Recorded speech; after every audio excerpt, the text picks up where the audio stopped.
India മഹാരാജ്യത്ത് മതഭീകരതയും രാഷ്ട്രീയ ശക്തിപ്രാപിക്കുന്നു. കേരളത്തിൽ പോലും മതഭീകരത അയച്ചു വളരുന്നു. നിത്യോപയോഗ സാധനങ്ങളുടെ വില കുതിച്ചുയരുമ്പോൾ ഭരണകൂടങ്ങളും പ്രതിപക്ഷങ്ങളും മൗനം പാലിക്കുന്നു. വളർപ്പടി നടേശ് വർഗീയവാദിയാണെന്ന് പറഞ്ഞ് കുറിക്കുന്നവർ മുസ്ലിം സമുദായത്തിലെ ഭീകരവാദികളെയും തീവ്രവാദ സംഘങ്ങളെയും പാലുട്ടി വളർത്താനാണ് ശ്രമിക്കുന്നത്.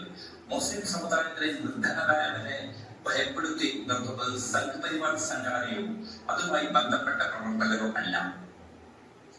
മുസ്ലിം സമുദായത്തിന്റെ ചില പ്രമാണങ്ങൾ തന്നെയാണ് കള്ളപ്പണത്തിന്റെ അഹങ്കാരത്തിൽ ചില മുസ്ലിം സമുദായ നേതാക്കന്മാർ നിർധനരായ മുസ്ലിങ്ങളെ തന്നെ അടിമപ്പണിക്ക് വിധേയരാക്കുന്നുണ്ട്. എത്തിങ്കാലിയുടെ മകവിധം വഖഫിന്റെ മറവിന് കുടീശ്വരനായവൻ ധാരാളമുണ്ട്. ഗൾഫ് പണത്തിന്റെ അഹങ്കാരത്തിൽ സ്വന്തം സമുദായത്തിനെയും സ്വന്തം കുടുംബത്തെ പോലും മാറ്റി നിർത്തിയ സമുദായ പ്രമാണിമാരായ കഴിവുകളെ നമുക്ക് കാണാൻ കഴിയും. പിന്നെ എന്തിനാണ് നടേശന്റെ നിത്യക്കാരൻ ഇറങ്ങുന്നത്?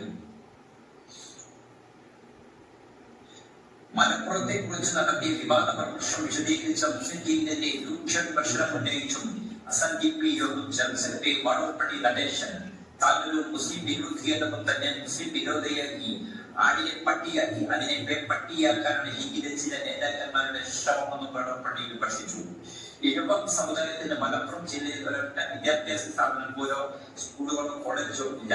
അതേസമയം മറ്റു സമുദായങ്ങളിൽ എത്രയുണ്ടെന്ന് നിങ്ങൾ ആലോചിക്കൂ. വളർപ്പടി പറഞ്ഞു മുസ്ലിം സമുദായത്തിന്റെ എയ്ഡഡ് കോളേജുകൾ തന്നെ എണ്ണമുണ്ട്. ആ സമുദായത്തിനൊപ്പം ഉണ്ടെന്ന് പറഞ്ഞു. MES താൻ അവകാശപ്പെടുന്നില്ല. മുസ്ലിം ലീഗിലെ ചില സമുദായക്കാരുടെ കയ്യിലാണ്. ലീഗിലെ പ്രമുഖരായ നേതാക്കന്മാരാണ് അതിന്റെ വ്യവസ്ഥ. സാധാരണക്കാർക്കോ MES അല്ല. ലീഗിലെ പ്രമുഖരായ സമ്പന്നർക്കാണ് വിദ്യാഭ്യാസ സ്ഥാപനങ്ങൾ വളർപ്പടി കൂട്ടിച്ചേർത്തു. മലപ്പുറത്ത് അറബി കോളേജുകൾ 6 ഉണ്ട്. അതിനെ അറബി മാത്രമല്ല പഠിക്കുന്നത്, അറബിയും പഠിപ്പിക്കുന്നുണ്ട്. അവയ്ക്ക് 2.5 ഏക്കർ ഭൂമി മതി.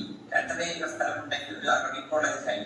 അറബി കോളേജ് എന്ന് പറഞ്ഞു തുടങ്ങിയാൽ പിന്നെ UGCയുടെ ശമ്പളത്തോടെ അവിടെ അധ്യാപകരെ നിയമിച്ച് സർക്കാർ ശമ്പളം കൊടുക്കുകയാണ്. ഫലത്തിൽ 17 എയ്ഡഡ് കോളേജുകൾ അവിടെ അവർ ഉണ്ടെന്ന് വളർപ്പടി പറഞ്ഞു. പെരിന്തൽമണ്ണയിലെ അൺഎയ്ഡഡ് കോളേജ് എയ്ഡഡ് ആക്കി തരാൻ ആവശ്യപ്പെട്ടിട്ട് അവസാന കാലത്ത് ഉമ്മൻചാണ്ടി സർക്കാർ അതിന് തയ്യാറായില്ല. താനൊരു മുസ്ലിം വിരോധിയല്ല, തന്നെ മുസ്ലിം വിരോധിയാക്കി പട്ടിയാക്കി അതിനെ പെൺപട്ടിയാക്കാനാണ് ലീഗിലെ ഉന്നതരുടെ ശ്രമമെന്നും അദ്ദേഹം തുറന്നടിച്ചു.